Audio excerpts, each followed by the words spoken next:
Oma talous tutuksi koulukiertue on ehdolla vuoden sijoitusteoksi 2023. Lämmin kiitos valitsijaraadille tästä finaalipaikasta. Oma talous tutuksi koulukiertueen tavoitteena on innostaa nuoria tarttumaan niihin oman talouden raha-asioihin mahdollisimman varhaisessa vaiheessa.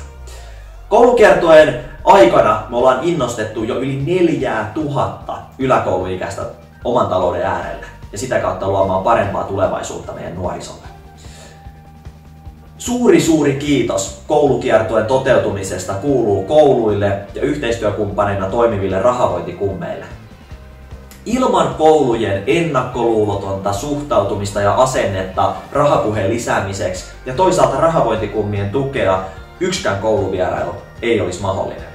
Rahavointikummit on yksityishenkilöitä ja organisaatioita, jotka omalla toiminnallaan on halunneet olla siellä aivan eturintamassa kantamassa vastuuta suomalaisten nuorten paremmista taloustaidoista ja siitä valoisammasta tulevaisuudesta.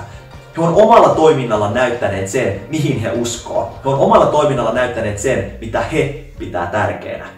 Iso kiitos rahavointikummit. Oma talous tutuksi koulukiertueen finaalipaikka vuoden sijoitusteoksi on meidän kaikkien yhteinen finaalipaikka. Yhdessä me ollaan parannettu meidän suomalaisten nuorten rahataitoja ja yhdessä me tullaan tekemään sitä myös tästä päivästä eteenpäin. Yhdessä me ollaan luomassa meidän nuorisolle parempi tulevaisuus.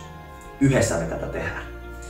Sä voit osoittaa tukes suomalaisten nuorten taloustaitojen kehittämiselle äänestämällä Oma talous tutuksi koulukiertuetta vuoden sijoitusteoksi. Se tapahtuu nettiyleisöäänestyksellä 31.10. mennessä ja linkki tähän äänestykseen löytyy tämän videon kuvauksesta. Lämmin kiitos valitsijaraadille tästä finaalipaikasta ja iso kiitos kaikki yhteistyökumppanit, koulut ja ennen kaikkea te nuoret. Teille me tätä tehdään. Kiitos.